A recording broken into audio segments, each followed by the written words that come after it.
A senior military rank is about leadership. And leadership requires knowledge, requires information. You cannot be a leader who is not well informed. And I think since this is a university course for the Zimbabwe National Defense University, I think you might find one or two interesting things which perhaps, if it wasn't for the visit, you wouldn't know about. I was asked to talk about the contribution of traditional leadership to peace and security of the country. For me, to give a summary of the subject, I think I need to talk about the history of the country called Uganda. I think that's what will make sense, especially to a first-time visitor to Uganda. First of all, from the name, the Kingdom of Buganda. When you chop off the B, you get the Republic of Uganda. And one may wonder why that is so.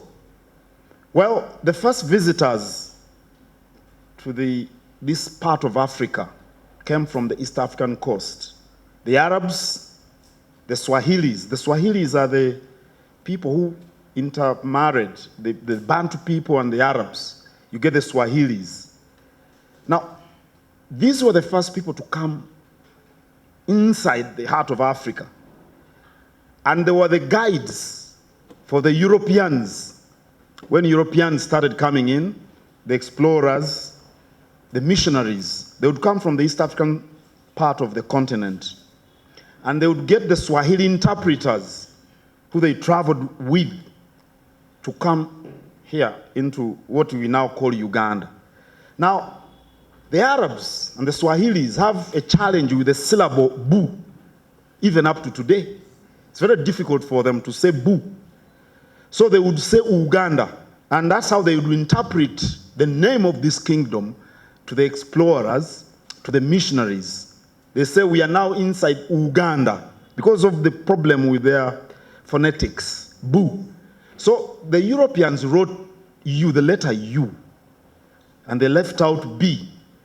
And the first documents between the kings of this kingdom were between the king of Uganda with a U. But the B should have been there. Eventually that became the name of the country. So the kingdom of Buganda is the cornerstone upon which the country Uganda you see today was built. And the first agreements, we've got similar colonial experiences. By and large, of course, we know that the British came from South Africa, the Rhodes came to Zimbabwe and all these things. But it is all about getting resources from Africa. By and large, it is about getting resources from Africa. So the first agreements that turned Uganda into a colony of Britain, they used to call us a protectorate, were between the king of Uganda, but they meant Buganda, and the agents of the British government. The agents of the British government. So that's how Uganda became the name of the country, because after they got the kingdom of Buganda, they added other areas. Buganda is not the only kingdom in this country. We've got the kingdom of Bunyoro, we've got the kingdom of Toro, and other territories which have hereditary leadership, like Busoga and others. So the kingdom of Buganda was the most organized, and it had central leadership through the king, who we call Kabaka, and the Kabaka governs the kingdom through the Katikkiro, the man talking to you now. You can call me a prime minister. And the pictures you see from here all the way are of the prime ministers who have been administering the kingdom on behalf of the king since colonial days to date. And that is me next to the door. And the king is this side. The king is this side. But you know, in our traditions, the king doesn't appear easily. It's the prime minister who does the day-to-day activities of the kingdom. So you shouldn't be surprised that the king is not here. Under normal circumstances, the king won't be here. He'll appear on official events like the coronation anniversary, like his birthday, events like those, or events related to the activities, the royal activities that he himself carries out. So the kingdom of Uganda is said to have started around the 12th, 13th century. And it is conceptualized as an institution sitting on 3 cooking stones. The kingdom is conceptualized as a cooking pot, sitting on 3 cooking stones. One stone is comprised by the royals, the descendants of the royal family. And it is from those that one prince is picked and named the king. And kings here are made by commoners. They're not made by the royals. In our traditions, kings are made by commoners. We make the kings. It's a long story. You don't have all the time. Then the second cooking stone is made up of clan heads. All of us belong to different clans. I belong to the Mutima clan. Mutima in many Bantu languages means the heart.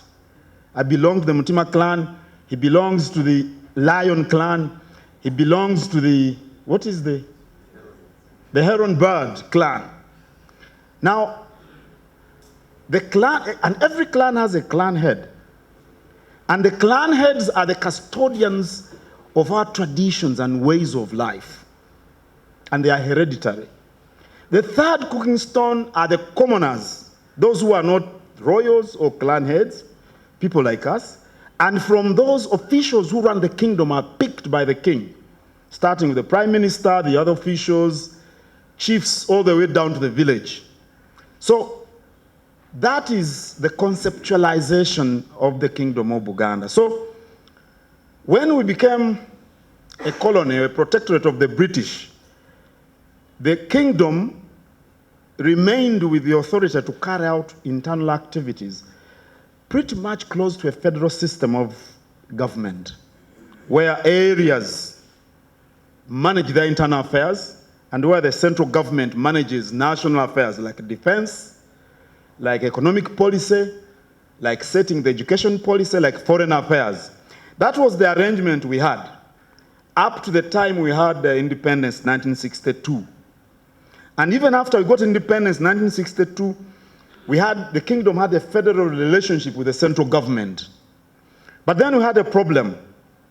The king of the kingdom of Uganda at that time, the father of the current king, was also named president of Uganda at independence, but without executive powers.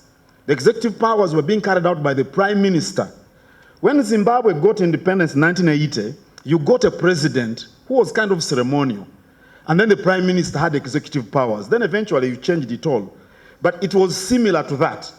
Now, because the president was also the Kabaka of Uganda, and because the central government, the capital, Kampala, is actually within the heart of the kingdom. This is also the heart of the kingdoms, the heart of the country. Conflicts arose. President Milton Obote, who was the executive prime minister, ordered General Idi Amin, who I'm sure you've heard about, to go into the Congo. Congo has always had its problems. The problems haven't just started these days. They've always been there. We need to solve them as Pan-Africanists, once and for all. But anyway, he sent Idi Amin to Congo.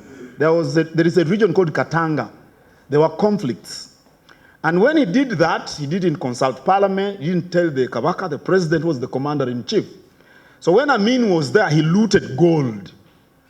He looted gold. He brought back the gold, it was shared between himself, and I think the prime minister, and some ministers around the prime minister. So there was a commission of inquiry in parliament regarding how Amin conducted himself in Congo. And it was recommended that Amin be, thrown out of the army, put aside. Now, the prime minister sensed trouble because the relationship between him and the Kabaka, the king of Buganda, who was the president, wasn't good. The story is long, but it wasn't good. And Buganda, I think, was happy about the commission of inquiry. If the commission of inquiry had carried out its work, Prime Minister Milton Obote would have lost office. So he ordered Amin to set up a special unit within the army. And that unit comprised some of the people that went to Congo and they attacked the Kabaka's palace. I think they are going to go there after here. The Kabaka's palace was attacked. And of course, the king fled. He went into exile. The kingdoms were abolished. Where we are was turned into the military headquarters. Where we are became the military headquarters. And, you know, we had a state of emergency and all these things. Then Idi Amin now turned against his friend in 1971. He overthrew President Milton Obote. Idi Amin was here for 8 years. You must have heard stories during his, his time.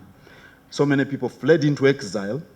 With the help of President Nyerere, who doesn't President Nyerere help? I think President Nyerere helps everybody in Zimbabwe, in Namibia. He helped the exiles, the Ugandan exiles, and they overthrew Idi Amin. I left my business but I think better